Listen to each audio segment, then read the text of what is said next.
नमस्कार। पल पल में आप सभी का स्वागत है। हम आपको कोरोना को लेकर के जो देश भर में लॉकडाउन चल रहा है उसके बारे में खबर दे रहे हैं। और वो खबर यह है कि केंद्र सरकार ने लॉकडाउन 2 हफ्ते के लिए यानी 17 मई तक और बढ़ा दिया है, जो पहले 3 मई तक था।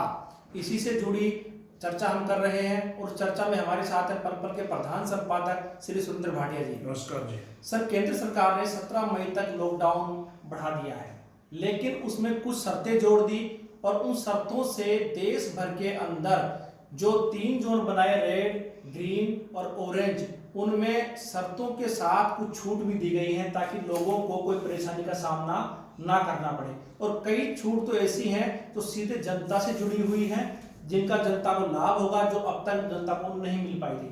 तो आप हमारे दर्शकों को बताइए कि केंद्र सरकार का जो आज का आदेश है जिसमें लॉकडाउन की अवधि बढ़ाई गई है, उसके तहत लोगों को किस जोन में क्या क्या सुविधाएं मिलेंगी? ऐसा कमल जी, आज भारत के गृह मंत्रालय ने एक विस्तृत आदेश निकाला है और पहली बार लॉकडाउन के अंदर इतना विस्तृत आदेश है। लगभग 11 पृष्ठ का यह आदेश है। यह इतना लंबा क्यों है? क्योंकि पिछली बार जब 24 अप्रैल को एक आदेश जारी किया गया था, तो केंद्र सरकार को दूसरे दिन 25 को उसका स्पष्टीकरण जारी करना पड़ा, क्योंकि वह आदेश इस प्रकार था, उसमें कोई चीज़ स्पष्ट नहीं थी और उस आदेश के बाद देश में कुछ लागू भी नहीं हुआ, क्योंकि वो आदेश था दुकानें खोलने का, आवासीय क्षेत्रों की दुकानें खोलने का, लेकिन वो आदेश वैसे का वैसा रह गया। इस बार का जो आदेश है वो विस्तृत पूर्वक गृह मंत्रालय ने राज्य सरकारों को भेजा है और जो उसमें मुख्य बातें हैं वो हम आपको बता दें।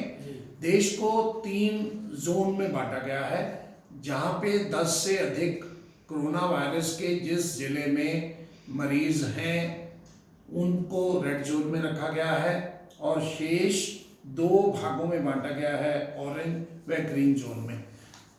3 जोन बनाए गए हैं पूरे देश के, लेकिन उन तीनों जोन में हवाई यात्रा, रेल, मेट्रो व किसी भी तरह का परिवहन, बस सेवा बंद रहेगी। स्कूल, कॉलेज, एजुकेशन इंस्टीट्यूशन बंद रहेंगे। Hotel, restaurant, cinema hall, gym, sports complex बंद रहेंगे। किसी भी प्रकार की राजनीतिक, धार्मिक, सांस्कृतिक, सामाजिक कार्यक्रमों का आयोजन नहीं होगा। उसके अतिरिक्त 65 साल से अधिक आयु के, गर्भवती महिलाएं, 10 साल से छोटे बच्चे और ऐसे लोग जिन्हें पहले ही कोई बीमारी है, उन्हें बाहर निकलने की अनुमति नहीं है।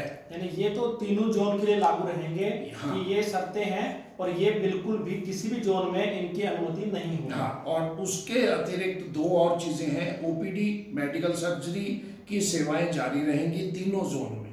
एक जिले से दूसरे जिले में जाने की कोई अनुमति नहीं होगी।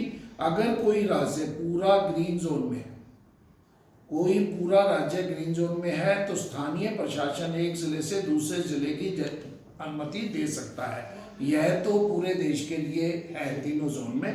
अब रेड जोन में जो है वहाँ कुछ जो चीज़ें हैं वहाँ पे सख्ती रहेगी, लेकिन वहाँ भी सभी उद्योग, कंस्ट्रक्शन कार्यों की अनुमति रहेगी। मनरेगा, फूड प्रोसेसिंग यूनिट, ईंट भट्टे चालू रहेंगे। जो आदेश 20 अप्रैल के बाद आया था वो रेड जोन में भी रहेगा। ग्रामीण क्षेत्रों में शॉपिंग मॉल को छोड़कर सभी दुकानें खुली रहेंगी। कृषि और पशुपालन से जुड़ी सारी गतिविधियां होंगी। यह 25 अप्रैल को जो आया था आदेश, उसमें था। बैंक, फाइनेंस कंपनियां, इंश्योरेंस, कैपिटल मार्केट, यह जो कार्य, आंगनवाड़ी का कार्य, ये जारी रहेगा। प्रिंट व electronic media, IT sector, data call centre, cold storage, private security services, ये जारी रहेंगी। यह पहले भी जारी था लॉकडाउन में और अब भी जारी रहेगा। इसके अतिरिक्त मेडिकल डिवाइस, जूट इंडस्ट्री और जो फार्मा, ड्रग्स, फार्मा जो दवाइयाँ बनाती हैं वो जारी रहेंगी, ये सभी में। उसके बाद पहले के आदेश से अलग कैसा है आदेश? नहीं, अलग ये है, ये पहले के आदेश जो थे वो रेड जोन तक है। जी। अब जो ऑरेंज जोन आएगा और ग्रीन जोन आएगा उसमें कुछ गतिविधियां और बढ़ाई गई हैं। जैसे कि अलग क्या है आपने पूछा, ऑरेंज जोन में टैक्सी और कैब संचालन की अनुमति दी गई है। जो निजी वाहन है वो चलेंगे। जो टैक्सी निजी वाहन तो किराए के लिए। पहले जो किराए के लिए कोई टैक्सी है, कोई कैब है, तो एक ड्राइवर एक पैसेंजर को लेकर, उदाहरण के तौर पे किसी व्यक्ति ने सिरसा से डबवाली जाना है और वो टैक्सी लेकर एक व्यक्ति उसमें जा सकता है, ड्राइवर के अतिरिक्त सफर कर सकता है। जिले के अंदर आवाजाही हो सकेगी। पहले एक गली से दूसरी गली में भी बंद थी, लेकिन ऑरेंज जोन में कर सकते हैं अब ये। आप कर सकते हो। 4 पहिया वाहन में केवल 2 यात्री सफर कर सकते हैं। और ग्रीन जोन में ये चीज जो नई है, अब जब आवाजाही पे, जिले के अंदर आवाजाही पे छूट रहेगी तो हर पुलिस के नाकों पे जो पूछा जाता है कम से कम वो नहीं पूछा जाएगा। तो ये ऑरेंज जोन के लिए एक संकेत है। एक टैक्सी मतलब पूरे जिले में आना जाना रहेगा और उसके अतिरिक्त 4 पहिया वाहन में 2 यात्री ये रहेंगे।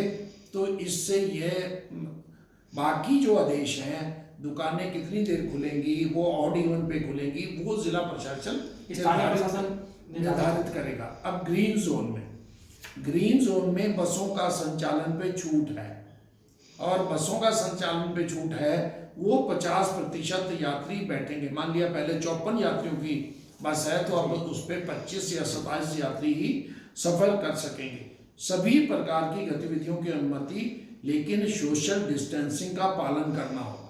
अब जो भी वहाँ गतिविधियां ग्रीन जोन में कर सकते हैं, पहले जो थी सामान्य की तरह वहाँ कर सकते हैं, लेकिन सोशल डिस्टेंसिंग का पालन करना होगा। किसी भी कार्यक्रम को कराने से पहले प्रशासन की अनुमति लेनी होगी और कार्यक्रम में सीमित लोग होंगे। अब तो सर इसका मतलब यह हुआ कि देश के अंदर 130 रेड जिले हैं। हाँ जी। लेकिन अच्छी बात यह कि 319 जिले ग्रीन जोन में हैं।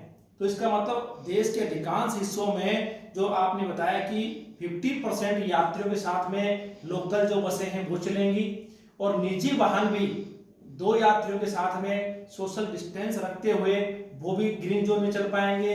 अन्य जो गतिविधियां हैं औद्योगिक वो भी शुरू हो पाएंगी। तो इससे जो मजदूरों का पलायन है क्या वो रुक पाएगा? नहीं, मजदूरों का पलायन अब एक समस्या बन चुका है, क्योंकि लॉकडाउन जैसे कि अब आज 38 दिन पूरे हो चुके हैं जी। 2 दिन का बाकी है और 14 दिन का और है। तो मजदूरों में ऐसा लगता है कि होम सिकनेस उनमें आई हुई है।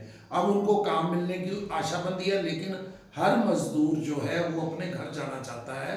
जैसा कि आज भारत सरकार ने स्पेशल ट्रेनें चलाने की अनुमति दी है, जबकि इससे पहले बंगाल की 100 बसें कोटा, जो लगभग 3000 किलोमीटर दूर है, वहाँ से अपने बच्चों को लेने के लिए आई थी।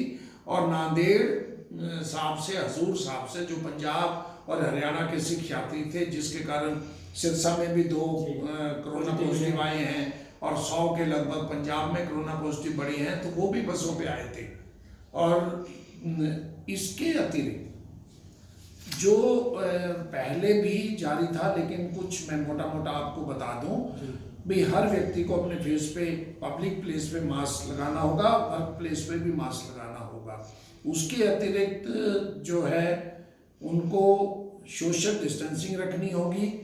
इसके अतिरिक्त इस बार जो रिलैक्सेशन दी है, शादियों की जो छूट दी है, 50 गेस्ट के साथ शादियां ग्रीन जोन में और ऑरेंज जोन में भी अनुमति लेनी पड़ेगी। और भगवान ना करे किसी व्यक्ति की मृत्यु होती है तो उसमें 20 लोगों की पहले भी थी और अभी भी जारी रहेगी। लेकिन इस बार एक शराब की दुकानों में भी यह भी आदेश हरियाणा सरकार, जैसे कि हरियाणा में और पंजाब सरकार पंजाब में जारी करेगी।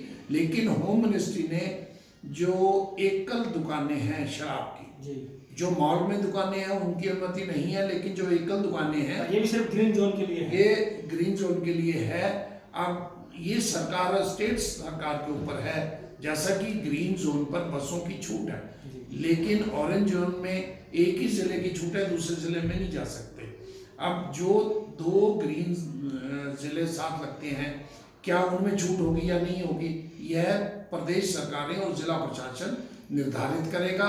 आज शाम को भारत सरकार ने यह चिट्ठी जारी की है, तो अगले 2 दिनों में इस पे आकलन करके राज्य सरकार और जिला जो प्रशासन है वो अपने आदेश अलग से जारी सर एक छोटा सवाल हो कि जिस तरह से 2 हफ्ते का लॉकडाउन बढ़ाया, जैसा पीएम ने सभी सीएम से जो मीटिंग की थी उसमें सभी की राय थी लगभग कि बढ़ाने के लिए, पूरे देश के अंदर कोरोना संक्रमित मरीजों का आंकड़ा बढ़ रहा है। हरियाणा की बात करें तो हरियाणा में भी आज 23 नए केस सामने आए हैं, उसमें झज्जर भी शामिल है, एनसीआर के जिले भी शामिल है।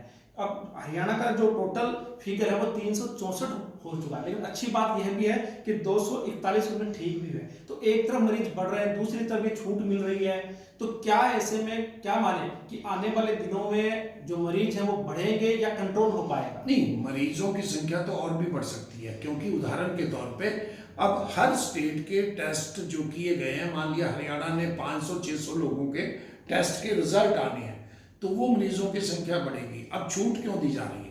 क्योंकि पिछले 38 दिनों में राज्य सरकारों को, केंद्र सरकार को, जिला प्रशासन को ये जानकारी मिल चुकी है भी उनके मरीज कहाँ हैं जी। और उनको एक अलग जोन में, रेड जोन में रखा गया है, उस एरिया को सील किया गया है। तो शेष जो ग्रीन जोन में जहाँ कोई भी मरीज नहीं है, तो कब तक आप उनको लॉकडाउन में रख सकते हो? अर्थव्यवस्था को भी चालू करना है, व्यक्ति को 2 टाइम का खाना कम से कम चाहिए, तो उसके लिए रोजी रोटी का भी गुजारा करना है।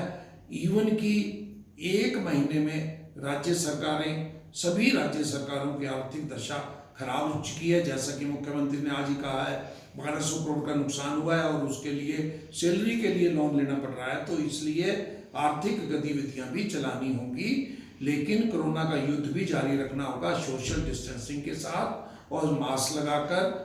और इस चीज़ की जानकारी है हमें अब भी हमारे मरीज कहाँ कहाँ से मिल रहे हैं, उनको दूर रखा जाएगा, उनको अस्पतालों में या उनको क्वारंटाइन में रखा जाएगा। तो जान है जहान भी साथ लेकर चलना होगा। जानकारी धन्यवाद आपका।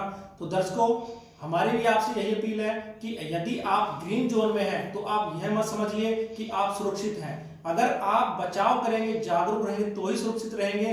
अन्यथा यदि ग्रीन जोन के अंदर भी मरीजों की संख्या बढ़ती है तो वह भी रेड जोन में आ सकता है। और जो जिला आज रेड जोन में है, यदि वहां मरीजों की संख्या नहीं बढ़ती और जो मरीज हैं वो ठीक हो जाते हैं, तो वो भी ग्रीन जोन में आ सकता है। यह सब आप पर डिपेंड करता है। आप सुरक्षित रहें, खुद भी सुरक्षित रहें, दूसरों को सुरक्षित बनाएं। घर के अंदर हैं, जरूरी हो तो ही घर से बाहर निकलें। धन्यवाद। जय हिंद। नमस्कार।